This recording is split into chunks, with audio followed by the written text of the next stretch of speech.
So I wanted to kind of do a quick rundown of crafting, how itemization and crafting is going to work in Path of Exile 2. This isn't going to be some super advanced thing. This is going to be the general run-of-the-mill crafting that like you're going to be doing 90% of the time and 99% of the players are going to engage with. This is how crafting is essentially has changed in Path of Exile 2 because it is quite different than from Path of Exile 1. So the main differences being that the removal of the Scouring Orb, the change of the Chaos Orb, and the removal of the Alteration Orb. And the change to the Essences, rather. That's also a pretty big thing. There's also no crafting bench. They've removed the crafting bench. I don't know if this is something they're going to re-add, but the crafting bench has been removed. So now there's no real way to just add a mod on an item. So with all of those changes, crafting has been fundamentally changed in Path of Exile 2. And I think it's for the better. So with these changes, you are heavily encouraged to actually pick items up off the ground and care about the mods that are rolled onto them. Because you can't really just scour everything and start from scratch and just alt roll and just hope that you hit the combination of mods that you want that you can continue crafting on, or chaos roll or essence roll, right? That's how a lot of crafting is done in Path of Exile 1. We just don't care about the mods that are rolled on dropped items, right? We're just going to use an essence, we're going to roll it, we're going to use a chaos and hope that we get our suffixes or prefixes that we want, and we're just going to keep spamming that currency. That spam game is gone. It doesn't exist anymore. So that heavily encourages you to really kind of search for the right mods on the right bases, which is excellent. It's an excellent change. Ground loot is going to matter much more heavily now.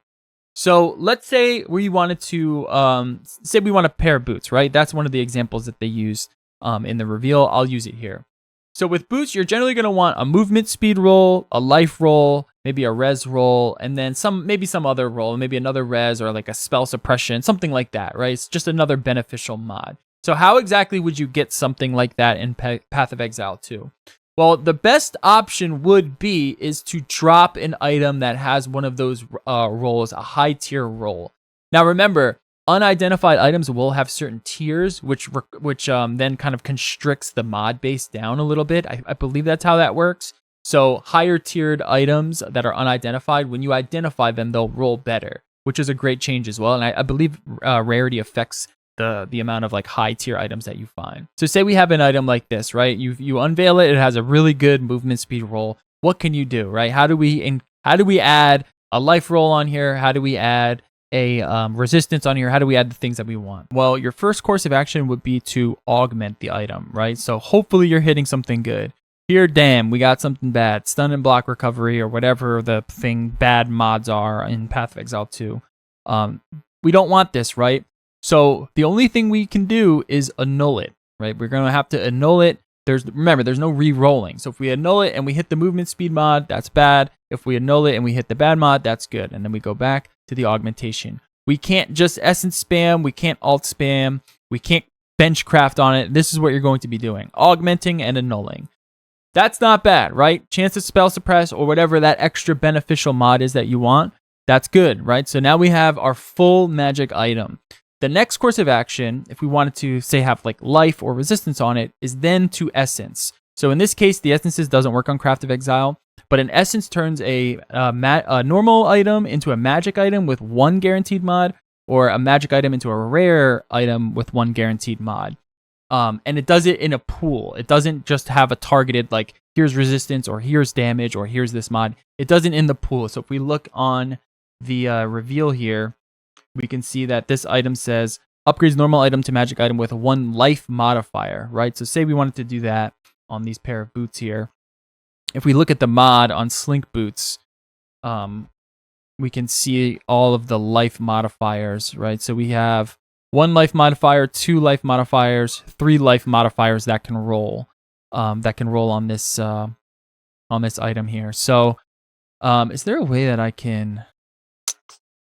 Is there a way that I can do that? Does this work? No, that doesn't work. All right. Well, just for the purposes of this, let's just pretend that it rolls and it hits a high life mod, right? Like a T2 life mod. We need to make this a rare item. So let's do that and then remove that. And then it rolls T2 life on. Oop, that's not life. Where is it? T2 life on the mod. Boom. Very nice. Now we're looking good. Now we got something to work with, but we also want resistance on here. How the hell did we get resistance on here? Your next course of action is only to exalt, right? You have to exalt slam. Boom, we hit fire resist. We have another 2 mods that we can add on the item. We can either exalt spam them to kind of pull something like that. Like that would be very good. This is a very good item here from a very easy way of crafting.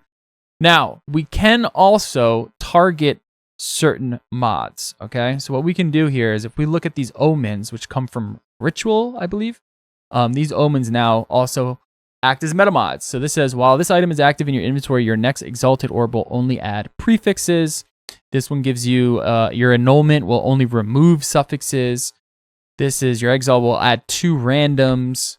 And this is a rune, so we can imagine that this, these omens are also going to have the opposite. So exile will only add prefix, there's probably only add suffix there.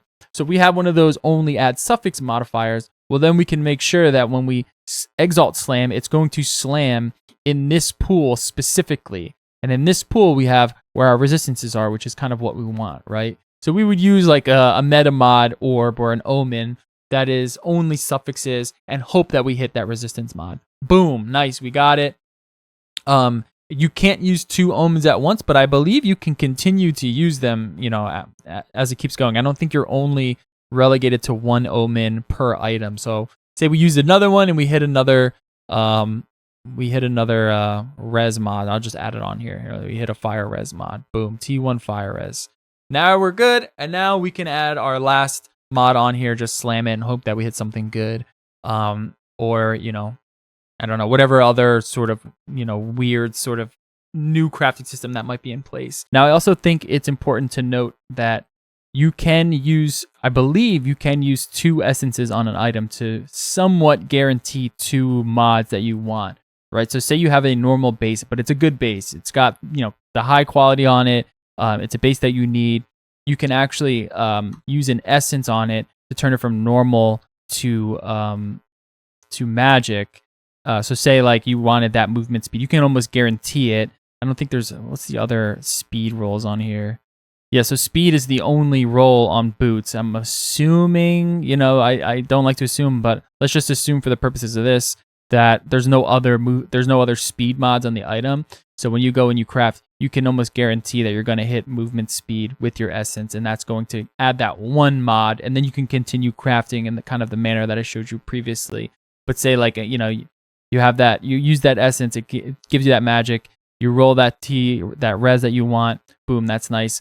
Now you can also use another essence on top of that to further sort of target what you want. So say, you use, I don't know, maybe there's a mod that, I don't know, you use like a fire essence or something, and then you hit fire res on there, and now you have your 2 reses that you want with your movement speed, and then you're gonna want to try to kind of hit those life rolls or whatever other rolls that you want. So something like that. That's just generally how that like double essence is going to work. So now let's assume that omens are extremely rare and extremely expensive, right? So we can't fully rely on having a bunch of them all the time, which is kind of what I'm assuming is going to happen.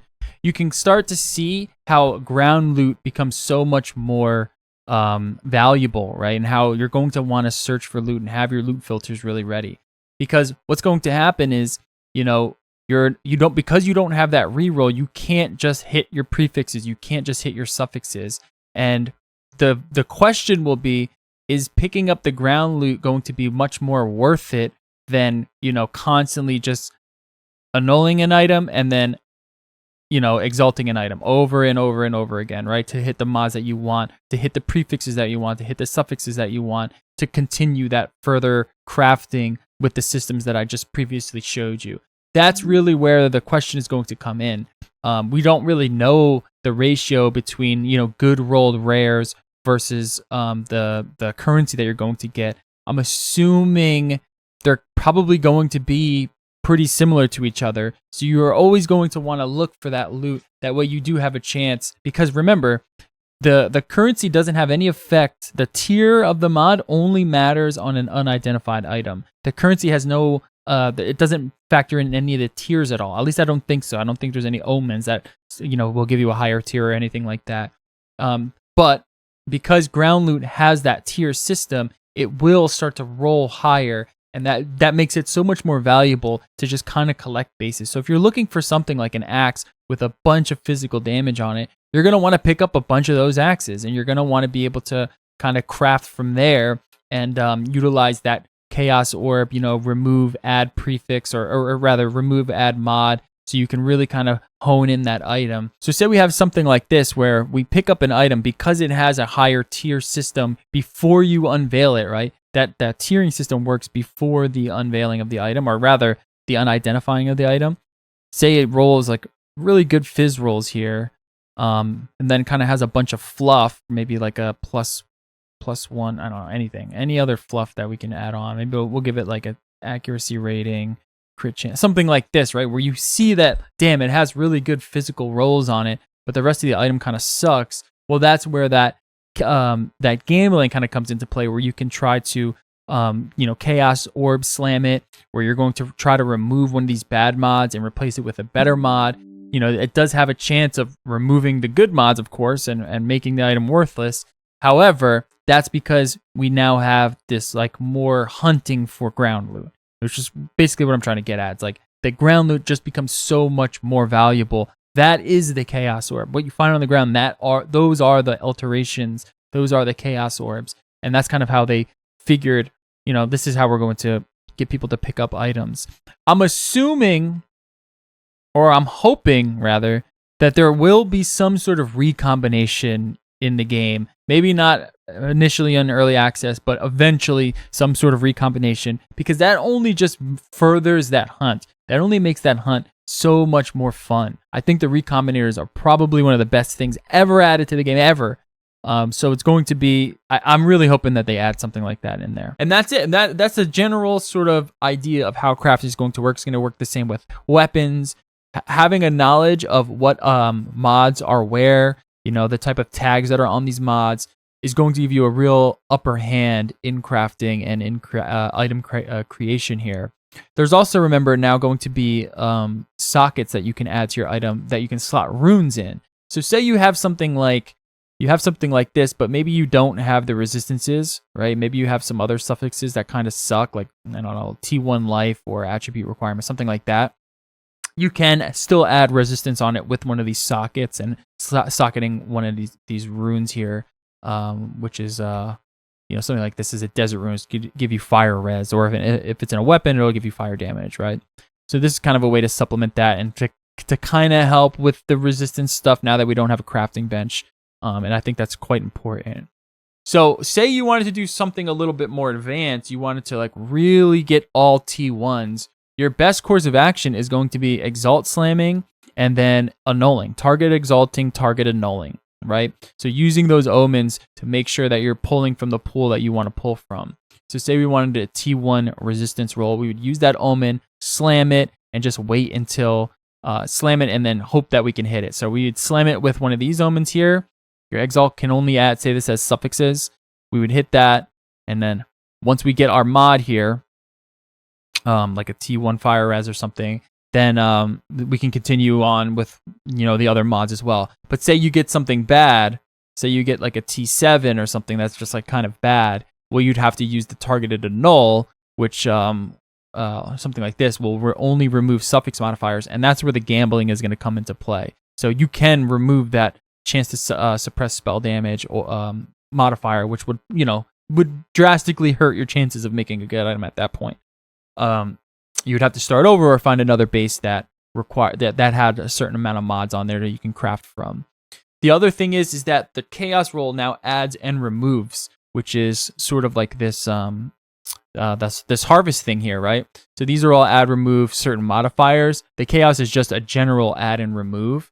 Now I'm sure there's probably going to be some sort of chaos omen, add or remove suffixes, add or remove prefixes. I'm not going to assume that, but I'm pretty sure that's probably an omen that's in the game. We'll see. If that's the case, that's really, really strong, because that can allow you to really kind of target the mods that you want.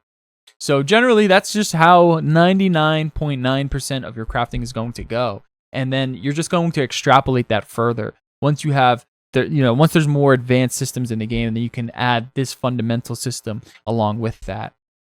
Divines are going to work exactly the same. You don't really have to worry too much about that. But that's it. Just hopefully you kind of have an understanding of that. I just wanted to make those changes known so you aren't going in completely blind. You have somewhat of a general idea of how to use these currencies and how to make the items that you need to make. Just remember to, just stay updated on what's going on.